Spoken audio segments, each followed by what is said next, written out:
सूबेदार guest house के अंदर आज जो है तो पत्रकारों को बुलाया और क्या मागणी और क्या बात है? हे बघा, सर्वप्रथम मी तुम्हाला हे सांगतो, मी हायकोर्ट एडव्होकेट आहे काय, आणि माझी कंपनी आहे, एक कंपनी दूध हॉस्पिटलच्या पुढे ते कोणते म्हणतात ते पॉवर मिल झोपडपट्टी, त्या झोपडपट्टी लागून अजून 2 झोपडपट्ट्या आहे.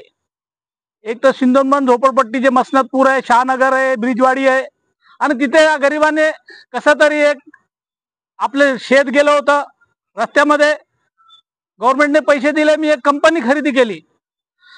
झालं असं साहेब, हे पोलीसचे जे खबरी आहे ना, खबरी हे चोऱ्या करू लागले आणि हे पोलिसला भेटलेले फिर्याद देऊन काहीच कारवाई होत नाही. तुमची मागणी काय सांगतो ना मी कंट्रोल रूमला फोन करतो तर पोलीस कमिशनरचे कंट्रोल रूम वाले सांगतात की इथे नका करू, तुम्ही ग्रामीण मध्ये करा. ग्रामीण वाले बोलते तुम्ही पोलीस कमिशनरला करा. कल्याणकर साहेब पीआय आहे, त्यांच्या त्या पोलीस स्टेशनला येऊन माझ्या मुलाने फिर्याद दिली, नुसतं नोंद घेतली, कोणती एफआयआर फाडली नाही. चक्रा मारू मारू थकलो. म्हटलं साहेब मी कार आणलेली आहे, माझ्या कारामध्ये बसून तुम्ही माझ्या कंपनीला बघा. त्या जाड्या चोरून त्या चोट्यानी आणि त्या पोलीसच्या खबऱ्यानी, त्याचं नाव राजा का काहीतरी आहे, मी नाव पण सांगितलं, माझी नगरसेवक भगवान रगडे यांना पण सांगितलं, तर मला काही होत नाही. आज तो गिरील सोडल्या, उद्या तुमचे शटर काढून नेतील, एवढी जे अशा लोक देतात.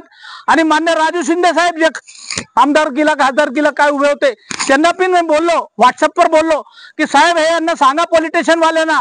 आणि बऱ्याचशा माझी निवृत्त सय्यद साहेब, त्या सय्यद साहेबांनी पण त्यांना फोन करून सांगितला की तिथे कोणीतरी माणूस आहे आणि त्याला जाऊन तुम्ही सांगा.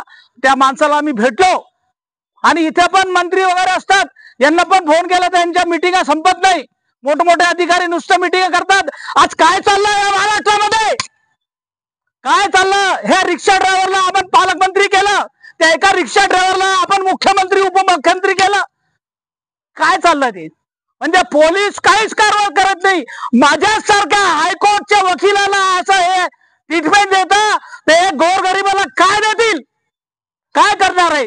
तर ह्या MIDC पोलीस स्टेशनचं करायचं काय? तुमची घटना काय काय आहे? घटना म्हणजे चोरी झाली, फिर्याद नोंदवली, नुसतं एक डायरी मध्ये लिहून घेतला. किती चोरी झाली?